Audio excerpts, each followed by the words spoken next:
Hey guys, it's Timmy, and this is Pro Wrestling Unlimited. As we're here with the Nick and Tim show. Yep, we've changed it up. No longer are we doing just the plain regular PW Unlimited podcast here on Tuesdays. Trying something new. Basically, the show will start off. We'll talk some wrestling for a little while, but then towards the second half, last quarter of the show, we're actually going to do a little bit of non-wrestling talk as well. But Nick, what's going on? Hey, what's up, everybody? Thank you for tuning into this episode. I'm petitioning to still continue the streak of podcasts we've had already and just call this episode 101. That's just my statement. Hey, I said we could do whatever you wanted. Yeah. There, I added 101.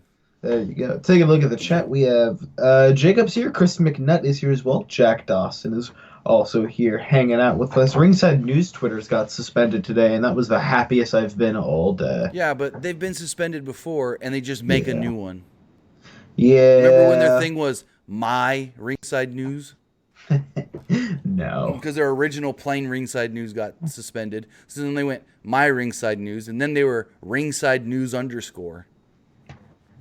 That sucks. We've been PW Unlimited since we were fucking born, baby. Sir. I've never seen WrestleMania written out as Wrestling Mania, but thank you, Roller Coaster Scratcher. That's super hard. So we do have some stuff to talk about. Someone asked if you think Charlotte Flair would challenge the tag team champion, Asuka, which I highly doubt. But we do have some news on who Charlotte could be challenging, and I really like the idea of who she could be facing at Mania. What do you think about her, Charlotte Flair, off of her Royal Rumble win, saying, I want to face the NXT champion Rhea Ripley? I think it's interesting.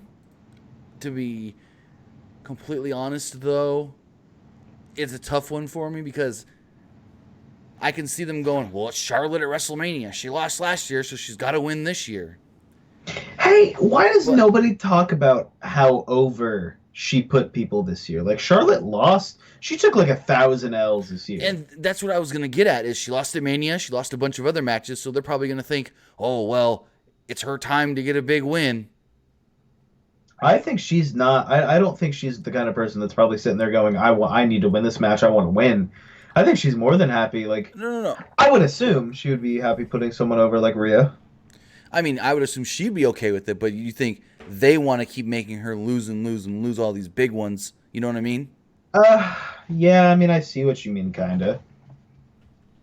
Respect. So, give me 1 second. No, you're good, man. Take your time. What's going on, Don Shrell Bailey? How you doing, man? Jack Dawson says, any news on Taker and Sting? If you want to see Taker and Sting at Mania, your best bet's going to be in that real shitty 2K20, buddy.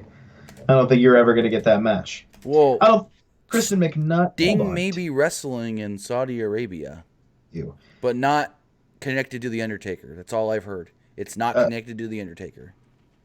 Kristen McNutt, she says, hey, Nick, do you think Charlotte should go back to NXT? No, I don't think so.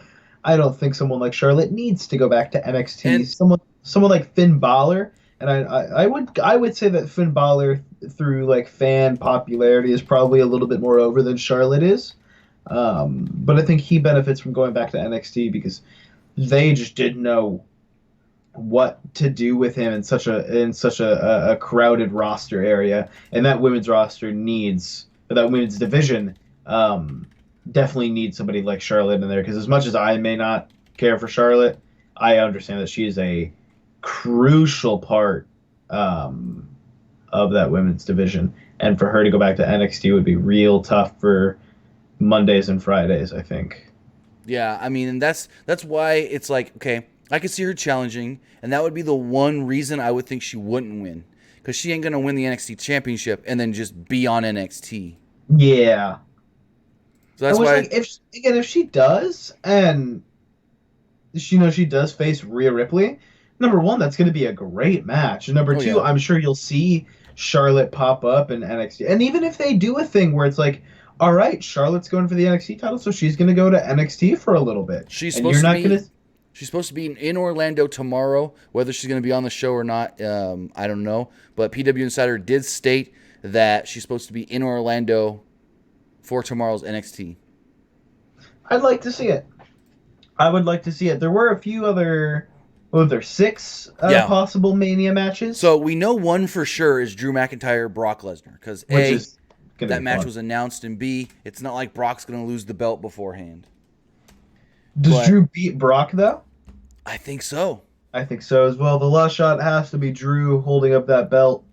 If that's the main event, though. I mean, they could always go a different route. But here's one cool thing. If Drew McIntyre and Brock Lesnar is the actual main event, the last match of the night, Drew McIntyre will be the first person to main event a TakeOver and a WrestleMania. Oh, that's great. That's So awesome. that's a cool little stat. That's fun. What else do we have So possibly on the docket for Mania? we've got Brock and Drew. We talked Charlotte and Rhea Rhea. Ripley. Then when you look at SmackDown, the proposed match right now is The Fiend defending against Roman Reigns. Yeah, I assumed as much. That's cool. I mean, Sure. I assume Brock like wins the Elimination Chamber as a number one contenders match as they've done in the past, and Rock? not Brock, Roman. Ah, I saw a picture of Brock Lesnar on my screen. you're good. Yeah, no, I see that. And I'm relatively okay with that. That's fine. I think the Fiend will go over. It's either that or Roman has to be the first guy to stop the Fiend. Well, that's what I think is going to happen. I think Roman Yeah. wins because the Fiend's going to have that title for, if he won it in October, December, November, December, January, February, March, April. That'd have been a 6-month run for the Fiend. That's not bad. No, that's not bad at all. Seeing how soon as I mean, he was super, super over when he was just doing the I'm coming kind of gimmick, like the whole here's my new gimmick, Firefly Funhouse. Everyone loved him. Then he got in the ring, and all of a sudden it's like, what the? They killed him with all the crap they made him do in the ring. I don't think they killed him. I think Fans that don't. When he came out to face Finn Balor at SummerSlam for that first match as the Fiend, the fans were going ape shit. Now he comes out as the Fiend, and they don't give two rats' asses. it's because I think it was really only because of that red light. And Plus, how like, and how plus, they referee stoppage in a Hell in a Cell. yeah. Again, I don't think it. I don't think it was. It was WWE having Bray Wyatt doing things that killed it. I think it's WWE Oh, no, killing no. it on their own. I didn't say it was. I didn't. If it came off like that, I didn't mean it was him. I just mean the way they've used him and the way that they've booked him since SummerSlam. Yeah, Basically, I see what you mean now. I hear what you mean. it's like they've done everything ass backwards or whatever you want to call it. Bass backwards. Bass backwards. It's my favorite saying. I used to say it all the time in high school. We'll put that on a God. T-shirt. Bass backwards. God damn it. Derek, nah, not tonight. We want to find a way to set that up a little bit better. I got to think of something. What? Take calls and stuff. I want to get a better way to screen it. Well, no, literally, because we don't use Skype for the calls anymore because that just wasn't working right. The way I do calls now, Nick wouldn't be able to hear them. Oh, fuck. Yeah. Yeah, we'll figure something out though, because I like the idea of doing calls, and I want to get segments on the show. But before I feel like one thing we need to do now, since this is a new style of show, we need to finish our fucking thoughts and our sentences. So let's continue with talking about the Mania matches. So going forward, we've got Becky Lynch and Shayna Baszler for the Raw Women's Championship, and I don't know if this would directly play off of the Becky Ronda stuff or not. I don't know if I would go that route. I mean, you can, because it would be like Shayna's now on Raw. Shayna wants to challenge Becky because Becky beat one of her best friends last year, and here's the way they can do it, because Ronda never got her rematch because Ronda left, but they can play it off of Ronda tried to get her rematch, but Becky always said no, and management always said no, so now Baszler is here to basically do what they wouldn't let Ronda do and try to beat Becky. I like that. That's how I would do it. Plus, I feel like if anybody's going to beat Becky, I think it should become, if you compare the two, I think it should be Shayna rather than Ronda picking up that kind of win. Because I think for Shayna, it's a little bit more, I don't want to say believable, but it's a little more believable. Plus, you know what I mean? Yeah, plus you can also do the whole thing of, well, Shayna won the women's triple threat at Survivor Series. Yeah, she tapped Bayley, but she beat Becky, and then afterwards, Becky beat her ass down after the match. So she can also say she hasn't gotten her revenge from that. Yeah. So there's ways to do this. I'm cool with it. I was shocked we didn't see Shayna on Raw, especially since really they did nothing with Charlotte and her. Because I thought it would have been cool if maybe Charlotte goes, I'm going to announce who I'm going to face. And then she says, I'm not going to tell you now. And then I thought Shayna should have been the one to interrupt, not Asuka. Because that really just made absolutely no sense. But we'll see. Going forward, we've also got Edge versus Randy Orton, scheduled for WrestleMania. Dog. Okay. Raw last night felt straight out of like 2006. The whole show was good. Fucking great show last night. That ending segment, phenomenal. I think that's perfect. That's a perfect Mania. According to Dave Meltzer, he stated that from the way it was indicated to him, that segment was to write Edge off of television. So that way, Edge does not have to be there every week. They can say that he got hurt at the hands of Randy Orton, and then he'll come back closer to Mania and be like, Randy, I want your ass. Let's do this. So, because according to Talk Sports and Alex McCarthy, he reported that Edge signed a 3-year deal worth $9 million. Edge will be doing 5 matches a year and 25 appearances throughout the year. So Edge is not working that much. So you got to find ways to be like, why is he not on TV? Well, he worked the Rumble. There's one match. I don't know if he's going to work the Saudi show next month, but I doubt it. You got him written off television because he's hurt. Yeah. Randy Orton hurt him. He can stay away for a month and a half and then build towards Mania. I think it's fine, for what you got to do. I think it's fine. I'm excited. How do you...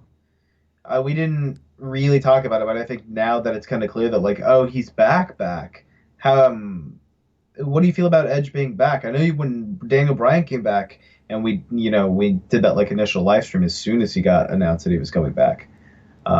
You were really excited for that. So. Well, that's because when Bryan came back, I knew that was full-time, working every SmackDown, maybe some house shows and every pay-per-view. We knew that. But with Edge, it's like, it was expected that it probably wasn't going to be as big of a return as Daniel Bryan's was. I didn't expect him to be working every pay-per-view and being on a lot of Monday Night Raws. Okay. So, plus, I've always been a bigger Daniel Bryan fan than an Edge fan anyways. Daniel Bryan's, since 2004, before he was even in WWE, was one of my favorite wrestlers. Nice. I've always fucked with Edge. Oh, I always liked him, but he wasn't one of my favorites. Oh, Sarah, yeah, MVP's back as well. I couldn't really care less. He, fucked up that 619, though. Hit him with the 6-1 spine. Yeah, it was also weird, because Edge also did the whole splash on his back, too. But, not Edge, Mysterio. So going forward with these Mania matches, there's supposed to be a 4-team women's tag team title match where the Kabuki Warriors will be representing Monday Night Raw. Then we'll get a tag team from SmackDown, a tag team from NXT, and then a quote-unquote Legends team. Maybe Becky and Natty again, maybe Trish and Lita. Sounds awful. That doesn't sound fun. Defend the titles. Well, then how about this one? SmackDown tag titles. 4 teams, TLC. You got the... Right. You got the New Day. Go ahead. Kofi and Big E. Yeah. You've got Miz and Morrison. You've got the Usos. And then throw in a 4th team, because from what I've heard, the Heavy Machinery. That it's going to be either Heavy Machinery or I doubt it's going to be the Revival if they're leaving right after Mania.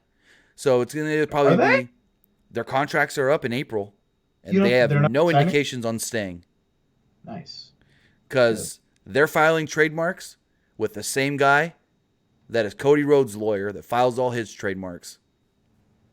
Interesting. So I think that final team's either going to be Heavy Machinery, which Otis trying to climb a ladder. He can do comedy with that, like, easily. Yeah, absolutely. Like, he's probably going to... I could see a thing where him and Tucker set up 2 ladders, and Otis is like, 1 ladder won't hold me. I need both of them. He's climbing both at the same time or something. That'd be funny.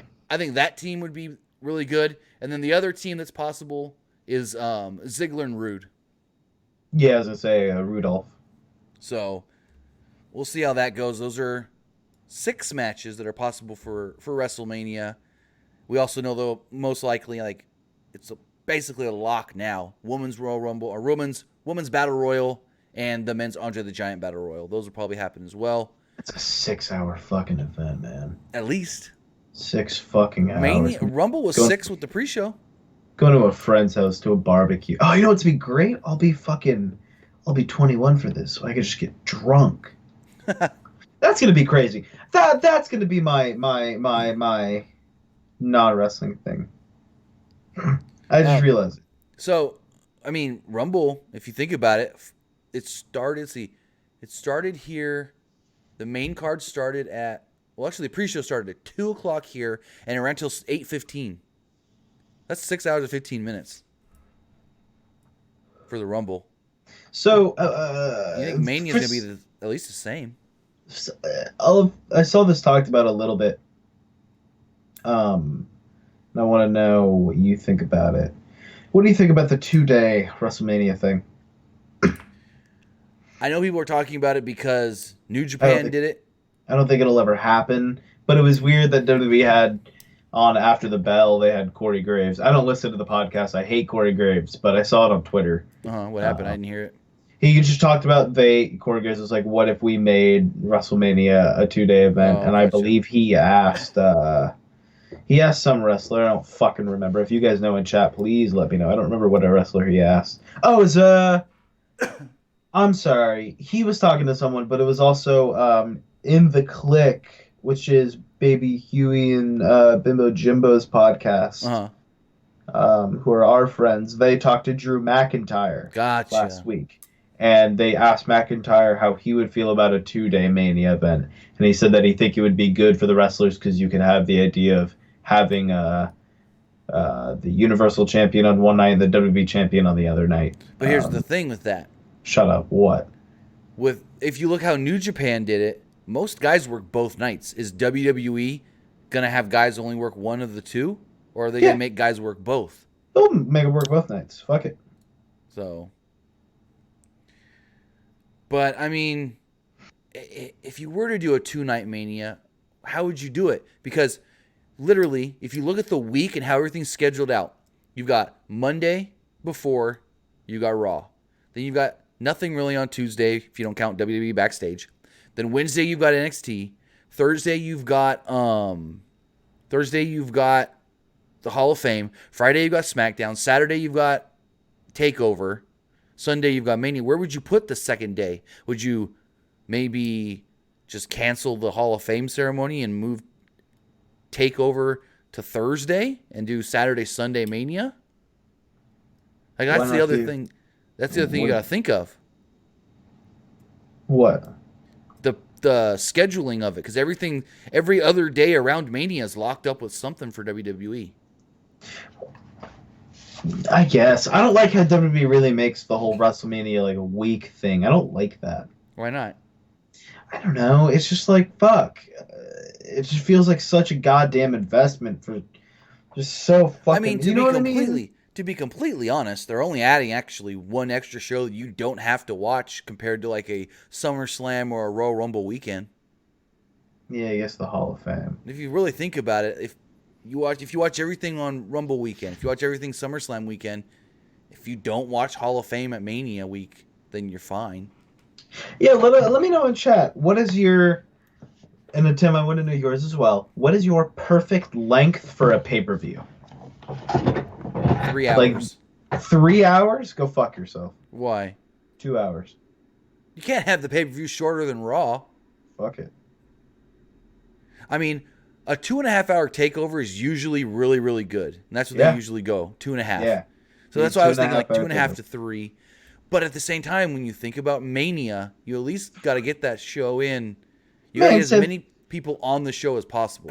My man's out here saying 3 to 5 hours. That is a 2-hour gap in between. That's so long.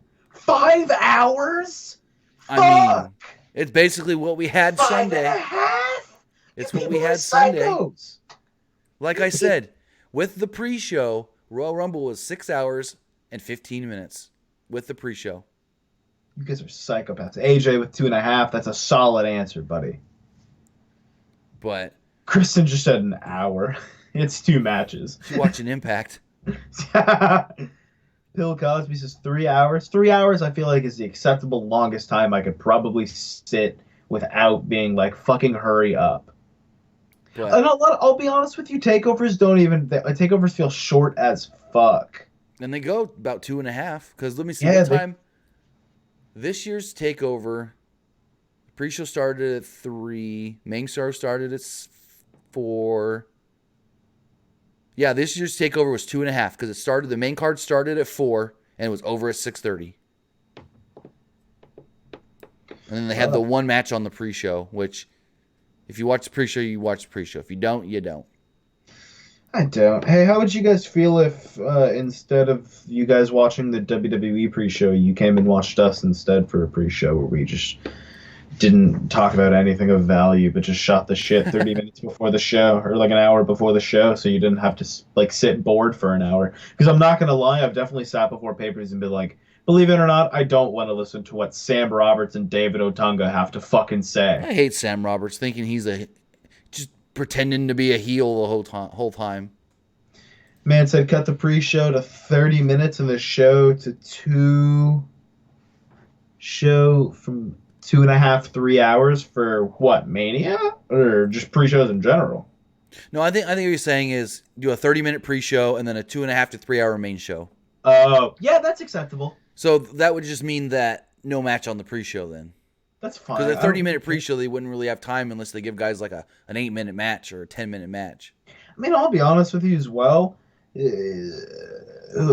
think the only people that are getting hurt without the pre-show match are the wrestlers.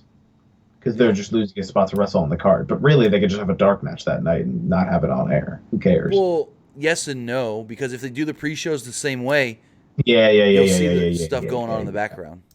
Yeah, I get what you mean. Yeah, Sam Roberts.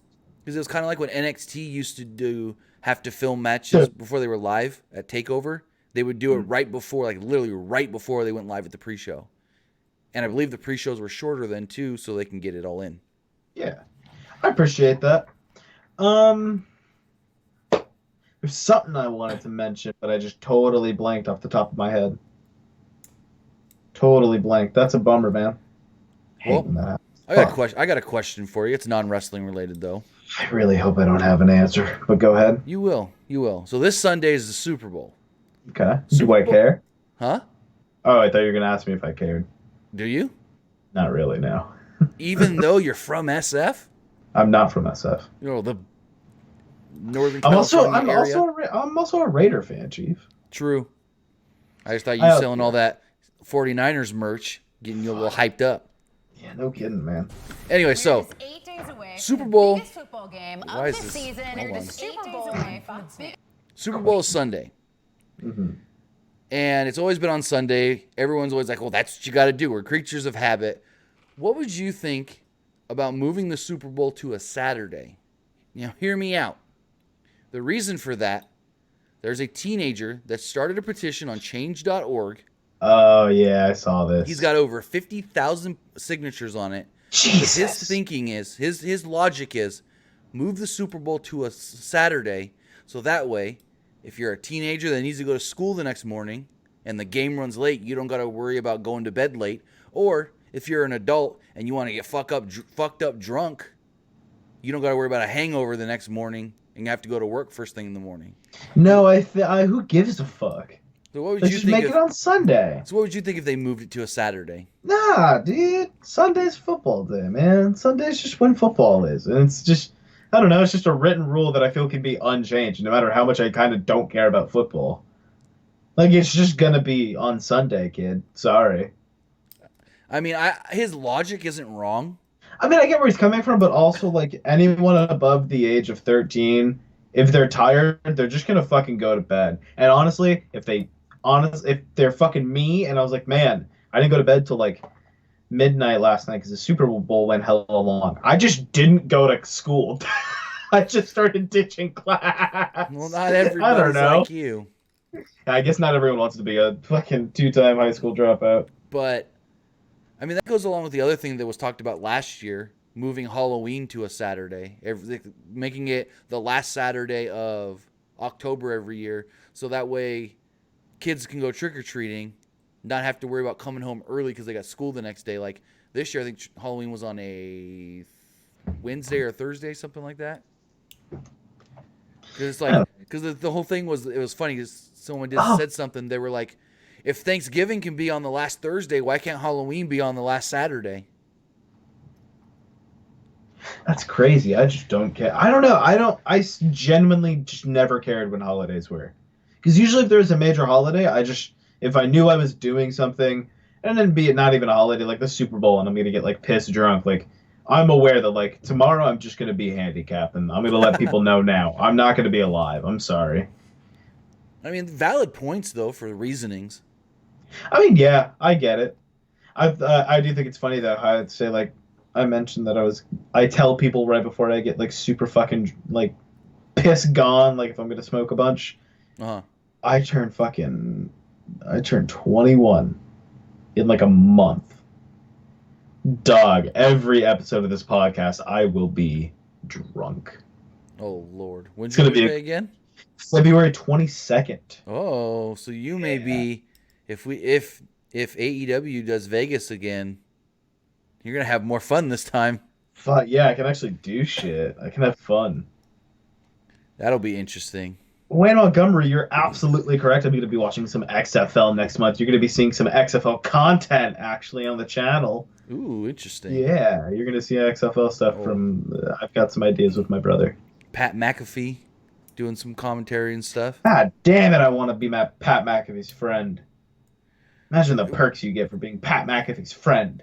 I love the whole thing of, I've been seeing the commercials on Fox for the XFL. They're like, yeah, the Super Bowl's coming, but why do you need to stop watching football when the XFL is going to give you all the football you need this spring? And I'm like, okay, sure.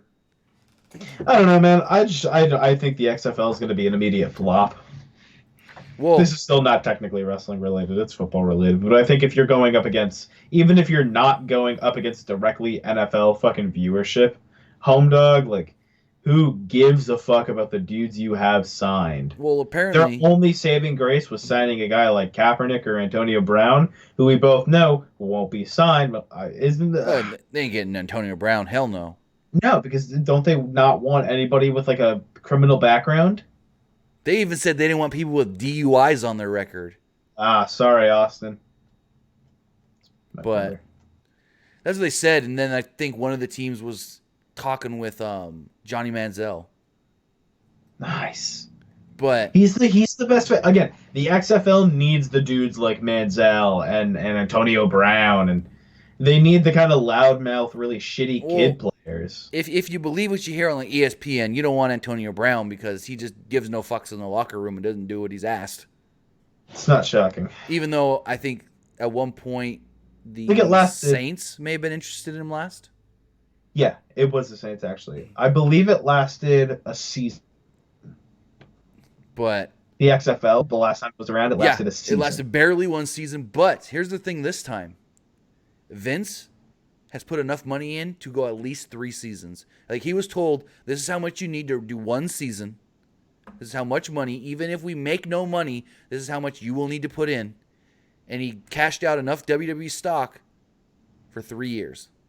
Fuck. That's what 3 that's what years. is being reported. That he I hope cashed it out takes enough off. WWE stock for 3 years. Straight up, like, okay, I'm gonna reposition myself so I can make a more valid point. Straight up, there's nothing wrong with like more shit for people to enjoy on television. That's fine. Right. I hope it does well. I don't think it will because again, it's not the NFL. Who gives a shit? And it's not like back when what was that most A- recent one?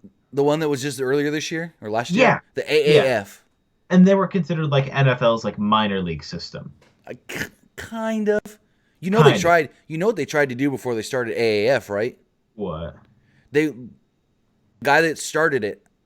Charlie Ebersol or Charlie Ebersol's son, whatever his name is, went to Vince McMahon and said, "We will give you," I think he said like $5 or $50 million or something. A lot of money. If you will sell us the XFL name. And Wow. Vince said, "You know what? Fuck you. I'm going to start the XFL." Jesus. And here's the kicker though that a lot of people are mad about. So with them getting that proposal of a 50 million, I don't think it was 50 million, but it was something like that. I can look it up. But with them getting that proposal for the name and nothing else, basically what Vince did was a linear transfer of the XFL name from WWE to his new company, Alpha Entertainment. And apparently there have been some stockholders that said, wait a minute, if that name is worth that much money, did that much money go into the WWE? Because if not, then basically Vince screwed WWE out of that much money that they could have sold the name for. So there's some stockholders that are pretty iffy on if WWE is really involved with the XFL or not, even though Vince says that it's not. That's weird to think about, man. Because back before in 2001 when they did the XFL, basically it was you ran Raw and SmackDown during the week, and if you're on WWE Productions team, you're doing production for XFL on the weekend. Jesus. Yeah. But Vince was like, we don't want it like that this time. Maybe we worked our guys too hard, so we're going to need a whole new crew to run the XFL stuff. He's got Oliver Luck's dad is like the president or whatever running the whole thing. Nice. So, I mean, I'll watch the first game just to see how it goes. Because it's called the reimagining of the game of football. That's what their tagline thing is. I've, again, had a question. No idea what it was going to be. It was actually a really, really good question. I'm trying to look up how much they were going to... Good stuff. The story of how much... I remember now. We're at about 30 minutes. I'm sure pretty soon we'll start getting ready to wrap up. Do you want to talk about the show that we're going to be doing soon, or are we leaving that to be discussed still? Well, we talked about what I was messaging with. Yes. No, because Okay. it's still all up in the air. We don't know what's going on with that. Well, I think the show's going to happen. Well, no. It can happen either way, but the platform may, Gotcha. I'm waiting on that. Do you want to tell them the idea? I mean, you can go for it. It's your idea. Yeah, so again, I super want to highlight independent wrestling because I think as someone that only watched WWE up until probably my senior year of high school, so from age like 6 to 18, I watched WWE primarily, and I didn't really know any independent scene.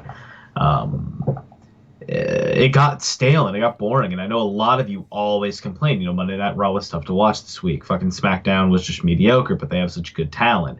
And believe it or not, the such good talent that they have used to wrestle elsewhere. And if you guys want to watch super fun, good wrestling, then I highly recommend giving this show that I'm going to be creating coming up pretty soon a test run and check it out when it's out.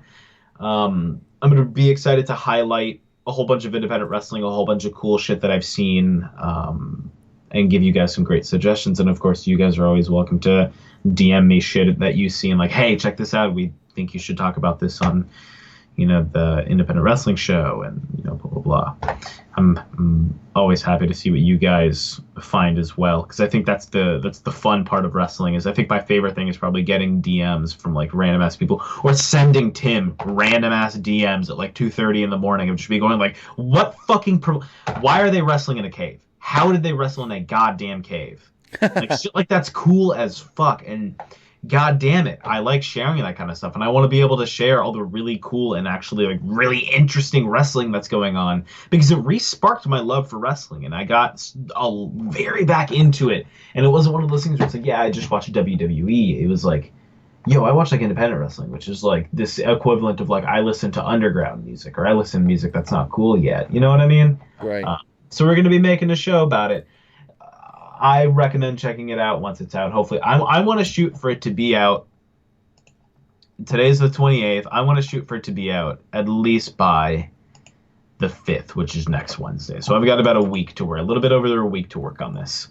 And I want to shoot for Wednesday the 8th for this to, even if it doesn't have the backing we think that it might have, we can just release it as like a pilot. Yeah.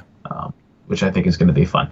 So definitely check that out. In the meantime, send me cool independent wrestling shit on Twitter. You can follow me on Twitter at ArmWeek21. Please send me anything cool. Tweet me your favorite promotion. Show me your favorite wrestler, what they can do. Send me YouTube videos of compilations of them. I want to see them. And I'll share some with you guys in those Vince is dropping $500 million to run 3 years. $500 million for 3 years of XFL. That's what he was told he needed to run 3 years. That's tough. Because you got to think about it. With the XFL, XFL owns everything. It's not like, oh, you've got Jerry Jones coming in and buying a franchise, so he's putting all the money, into the Cowboys. No, it's the XFL is paying for everything. You know what I'm saying? Crazy, dude. So that's why they got to put so much money into it, at least at first. Because they don't know if they're probably not going to make a profit the first year. Like, I can almost guarantee that. And then like you're paying every player's contract. It's not like the owner of the team is paying all that. No, you're paying all the owners, you're paying all the coaches, you're paying all, yeah. So we'll see how it all goes. It's supposed to start in like 2 weeks, I think. Fuck yeah. I want to say it's like the 8th, maybe quicker than 2 weeks. Let's see. XFL is set to start on.